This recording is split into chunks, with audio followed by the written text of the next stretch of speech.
জামুগুৰিত মহাবাহু ব্ৰহ্মপুত্ৰৰ খহনীয়াই কালৰূপ ধাৰণ কৰিছে।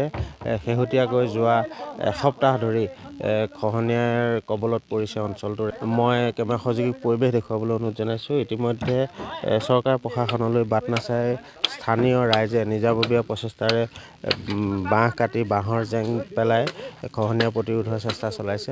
ইতিমধ্যে কালিৰে পৰা তেওঁলোকে অঞ্চলটোৰ লোকসকলে নিজাববীয়া প্ৰচেষ্টাত গাঁৱৰ পৰা বাঁহ সংগ্ৰহ কৰি তেওঁলোকে নদীৰ খহনীয়া প্ৰতিৰোধৰ চেষ্টা চলাইছে।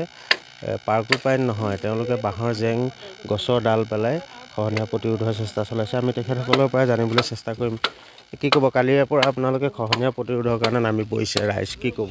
হয়, আজি প্ৰায় এমাহমানৰ পৰা আমাৰ ইয়াত গৰাখহনীয়া আৰম্ভ হৈছে আৰু যোৱাকালি আমাৰ এই নদীপৰীয়া ৰাইজৰ একমাত্ৰ যিটো ৰাস্তা, সেই ৰাস্তাতে ৰাতিপুৱা এখন গাড়ী গৈছে আৰু প্ৰায় দুপৰীয়া 2 বজালৈ এখন ঠেলাও যাব পৰা অৱস্থাত নাইকিয়া হৈ গ'ল।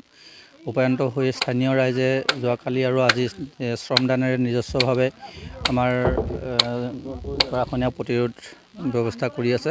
বনপুৰুই, লতাবাৰী, জামুগুৰি এনেকৈ এৰাই চলাই আহিছে আৰু কিমান দিনলৈকে এই প্ৰতিৰোধী ব্যৱস্থা অব্যাহত ৰাখে আমি নাজানো, পৰিস্থিতিয়ে ক'ব। চৰকাৰীভাৱে কেনেকুৱা পদক্ষেপ গ্ৰহণ কৰিছে? হয়, চৰকাৰী অৱশ্যে বিভাগীয় মানুহ আমাৰ লগত সহযোগ কৰিছে আৰু আমি স্থানীয় ৰাইজে বিভাগীয় কৰ্তৃপক্ষৰ চৰকাৰলৈ আমি আহ্বান জনাম, অতি শীঘ্ৰে এই বৃহত্তৰ অঞ্চলটি সুৰক্ষাৰ কাৰণে যদি কিবা আঁচনি গ্ৰহণ কৰিছেও সেই আঁচনি অতি শীঘ্ৰে ৰূপায়ণ কৰিব লাগে আৰু স্থানীয় আমাৰ অঞ্চলটো ৰক্ষা কৰিব লাগে। কি ক'ব, ৰাইজ নামি পৰিছে খহনীয়াত? হয়, আমাৰ আজি এমাহ ধৰি পেলাই এই গাঁওখনৰ একমীয়াৰ নৈ কাষৰীয়া ৰাইজৰ মানে এমাহৰ পৰা খহনীয়া লাগিছে। উপায় নাপাই পেলাই আজি কালিৰ পৰা ধৰি পেলাই আমাৰ ৰাইজে, নৈপৰীয়া ৰাইজে 3খন গাঁৱৰ ৰাইজ লাগি পেলাই নিজে বাঁহ কাটি, নিজৰ বাৰী বাঁহ কাটি, ৰাইজৰ চৰকাৰৰ একো হেৰি পোৱা নাই। তেওঁলোকৰ মহৰী কেইজনে আমাৰ লগত সহযোগ কৰিছে, অন্য একো নাই। আৰু চৰকাৰৰ যিসকলৰ ওপৰৰ পৰা কোম্পানী আহিছে নে কি আহিছে, তেখেতসকলে ইয়াত মানে জোখমাখ কৰি আছে, চাৰ্ভে কৰি আছে।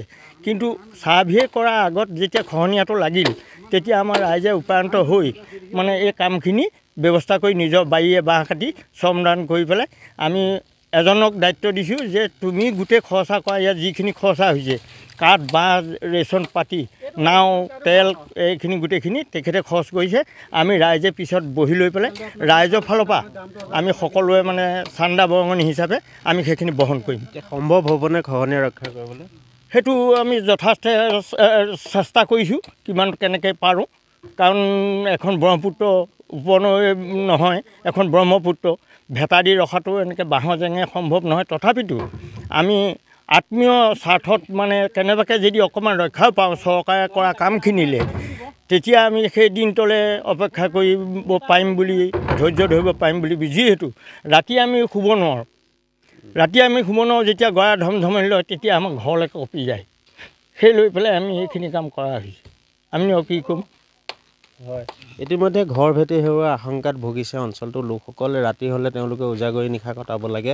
চৰকাৰ প্ৰশাসনলৈ বাট নাচাই তেওঁলোকে নিজাববীয়া প্ৰচেষ্টাৰে এই খহনীয়া প্ৰতিৰোধৰ চেষ্টা চলাইছে। কেমেৰা সহযোগী মই পুনৰ দেখুৱাবলৈ অনুৰোধ জনাইছোঁ। নিজৰ বাৰীৰ বাঁহ তেওঁলোকে কাটি নিজাববীয়া প্ৰচেষ্টাত তেওঁলোকে বাঁহৰ জেং পেলাই, গছৰ ডাল পেলাই তেওঁলোকে খহনীয়া প্ৰতিৰোধৰ চেষ্টা চলাইছে। যি সময়ত আচলতে চৰকাৰ তথা বিভাগীয় কৰ্তৃপক্ষই পদক্ষেপ গ্ৰহণ কৰিব লাগিছিল, তাৎক্ষণিক পদক্ষেপ গ্ৰহণ কৰিব লাগিছিল, সেই সময়ত কিন্তু চৰকাৰ প্ৰশাসন ক'ত আছে তেওঁলোকেহে জানিব। কিন্তু স্থানীয় ৰাইজে নিজাববীয়া প্ৰচেষ্টাত কালি আৰু আজি তেওঁলোকে এই খহনীয়া প্ৰতিৰোধৰ চেষ্টা চলাইছে। এনেদৰে আচলতে মহাবাহু ব্ৰহ্মপুত্ৰক ৰক্ষা কৰাটো কিমান সম্ভৱ সেয়া আচলতে সময়ে ক'ব। কিন্তু তেওঁলোকে চৰকাৰ প্ৰশাসনলৈ বাট নাচায় নিজাববীয়া প্ৰচেষ্টাত আচলতে অঞ্চলটোৰ প্ৰায় শতাধিক লোক নামি পৰিছে মহাবাহু ব্ৰহ্মপুত্ৰৰ খহনীয়া প্ৰতিৰোধৰ কামত। আমি ND24ৰ জৰিয়তে এই নাৰায়ণপুৰৰ বনপুৰুই জামুগুৰিৰ পৰা মহাবাহু যি খহনীয়া, সেই খহনীয়াৰ কবলৰ পৰা ৰক্ষা পাবৰ বাবে পৰিত্ৰাণ বিচাৰি অঞ্চলটোৰ ৰাইজে যি শ্ৰমদান কাৰ্যসূচী ৰূপায়ণ কৰিছে, সেই পৰিৱেশ